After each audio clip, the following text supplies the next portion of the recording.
சிந்து எதுவுமே வாயை திறக்கலை. அப்படி இருக்கல நீங்கள் எப்படிக்கா முடிவெடுக்க முடியும் அப்படின்னு மகா பார்த்து அன்னபூர்ணியை பார்த்து கேட்க, அதை விட அங்கே இருக்கிற பஞ்சாயத்து போட்டில் என்னங்க நடக்குதுங்க?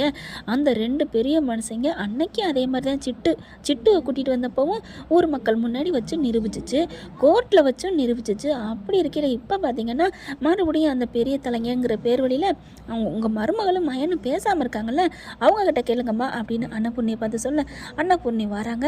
சொல்லுடி சொல்லு, உனக்கு இதுக்கும் சம்மந்தம் இருக்கா சிந்து, சொல்லு சிந்து அப்படிங்கல. சிந்து அப்படியே பார்க்குது.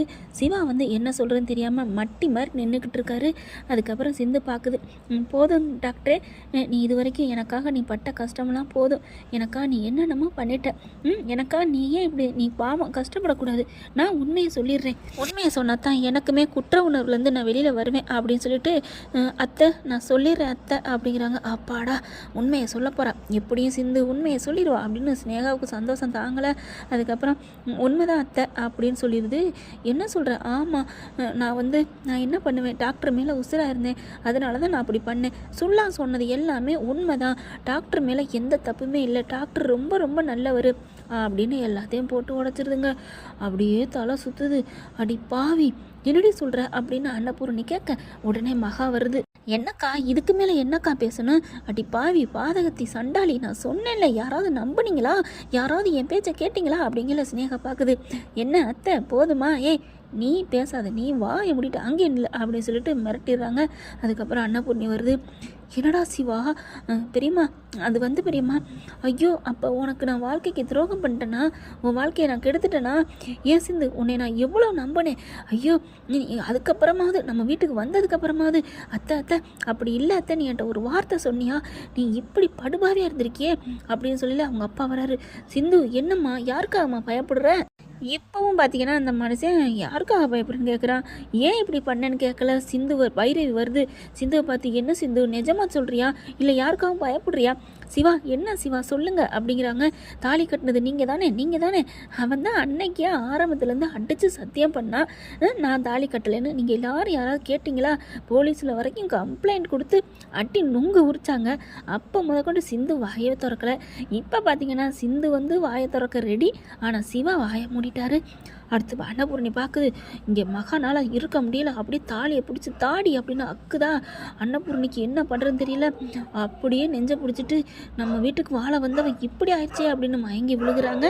அன்னபூர்ணி மயங்கி விழுந்தோன்னே எல்லாரும் பார்க்குறாங்க. ஐயோ என்னாச்சு அப்படின்னு சொல்லிட்டு பதறத்தோட ஓடி வர்ற. அப்படியே அத்தை அப்படின்ட்டு ஓடி வராங்க. அம்மா அப்படின்னு ஆறுமுகத்துலேருந்து எல்லாருமே துடிக்கிறாங்க. நெஞ்சு வழியில் அப்படியே மயங்கிடுறாங்க. ஐயோ போச்சே, எங்கள் அம்மாவுக்கு என்னாச்சுன்னு தெரியலையே. சிவா துடிக்கிறாரு. பெரியம்மா நீங்கள் ஒன்றும் நினைக்காதீங்க பெரியம்மா அப்படின்னு சொல்லிட்டு இருக்கீங்களே. சிந்து நான் சொன்னேன் கேட்டியா? நீ எதுவும் சொல்ல வேணான்ட்டு என் பேச்சை நீ எங்கே கேட்குற? அன்னைக்கு நான் கெஞ்சையிலலாம் சொல்லலை, இன்னைக்கும் கெஞ்சுறேன், எனக்கு எதிராகவே நீ சொல்லிட்டியே. இப்போ எங்கள் பெரியம்மாக்கு மட்டும் ஏதாவது ஆணுச்சு? இல்லை டாக்டரே, உன் மேலே எந்த தப்பு இல்லைன்னு நான் சொல்லணும்ல அப்படிங்கிறாங்க. சிந்துவோட அப்பா பார்க்குறாரு. அப்போ நீ பண்ணதெல்லாம் உண்மைதானா அப்படின்னு கேட்க, ஆமாப்பா அப்படின்னு சொன்னோன்னே பலார்னு அறை கொடுக்குறாரு. மாப்பிள்ளை காலில் படீர்னு விழுகிறாரு. என்னை மன்னிச்சிருங்க தம்பி, நான் அன்னைக்கு உங்கள் காலில் விழுந்தேன், இன்றைக்கும் விழுகிறேன், எங்களை மன்னிச்சிருங்கன்னு காலில் விழுகிறாங்க. ஐயோ மாமா நீங்கள் தள்ளுங்க, எங்கள் பெரியம்மா பார்க்கணும் அப்படின்னு சொல்லிட்டு ஹாஸ்பிட்டல் கொண்டு போவோம் அப்படின்னு சொல்லி காருக்குள்ள ஏற்றுறாங்க. டக்குன்னு சிந்துவும் ஏற பார்க்குது. ஆனால் மகா இருந்துட்டு, எங்கடி வர, நீ அங்கே போடி, அங்கே நில்லுடி அப்படின்னு சொல்லி தள்ளி விட்டுட்டு காரில் போகிறாங்க. சிவானால என்ன பண்ணுறதுன்னு தெரியல. இங்கே எல்லாம் ஒரு காரில் ஏறுறாங்க. சிவா மட்டும் அப்படியே நின்றுக்கிறாரு. ஏன்னா சிந்து வெளியில் நிற்கிது இல்லையா, அதனால் அப்படியே நிற்கிது. பேந்த முடிச்சுக்கிட்டு ஸ்னேகா நிற்கிது. வர்றாங்க பக்கத்தில். எப்படி பண்ணம்ல அப்படிங்கிறாங்க. என்னடி பண்ண அப்படின்னு சிவாவை பார்த்தீங்கன்னா ஸ்னேகாவை பிடிச்சி வாங்கி விட்றாரு. என்னையும் அவளை நீ பிரிக்கலான்னு கனவு காங்கிறியா? எங்கள் பெரியம்மா மட்டும் நல்லபடியாக வரட்டும், அவங்கக்கிட்ட நான் எடுத்து சொல்லிக்குவேன். சிந்து எல்லா உண்மையும் சொல்லிட்டா. எப்போ அவள் எல்லாத்தையும் எல்லாம் முன்னாடி சொல்லிட்டாலோ அப்போவே அவள் மேலே இருந்த கோவமெல்லாம் போயிடுச்சு. ஆனால் இனிமேல் எங்கள் ரெண்டு பேரையும் பிரிக்கணும் கனவுளை காங்காத. இப்போ தான் எல்லோரும் முன்னாடி சொல்லியாச்சுல, அப்புறம் என்ன, கிளம்புடி, நடைய கட்டுடி அப்படின்னு சொல்லிட்டு, சிந்து வா நம்ம ஆஸ்பத்திரி போவோம் அப்படின்னு சொல்லிட்டு வேகமாக கிளம்புறாங்க. சிந்து பார்க்குறாங்க. டாக்டரே அப்படிங்கல, என்னை மன்னிச்சிருங்க டாக்டரே, எனக்கு உண்மை சொன்னதுக்கப்புறம் தான் எனக்கு நிம்மதியாக இருக்குது. நீ நிம்மதியாக இருக்க, எங்கள் பெரியம்மாவுக்கு என்ன ஆச்சு பார்த்தில, இதுக்கு தானே சிந்து வேணான்னு சொன்னேன் பாரு, இப்போ உங்கள் அப்பாவுக்குமே ஒரு மாதிரி ஆகிறாரு தெரியுமா தெரியலையா அப்படிங்கல. என்னை மன்னிச்சிரு டாக்டரே, நான் என்ன பண்ணுறதுன்னு தெரியல. ஐயோ நீ வா அப்படின்னு சொல்லிட்டு, நீ என்ன ஆனால் நீ யாருக்காகவும் பயப்படாத, நான் இருக்கேன் அப்படின்னு ஸ்னேகா ஒரு தள்ளி விட்டு கிளம்புறாங்க கார் எடுத்துகிட்டு. என்னப்பா இப்படி ஆயிடுச்சே அப்படின்னு ஸ்னேகா நொந்துக்குது. இதுகளுக்கு ஏற்று சொல்ல பார்த்தா நமக்கு நட்டம் தானே ஆகிட்டு இருக்குது. சிட்டுக்கு அன்னைக்கு 5 லட்சம், இன்னைக்கு இவங்களுக்கு 15 லட்சம், ஆக மொத்தம் 20 லட்சம்.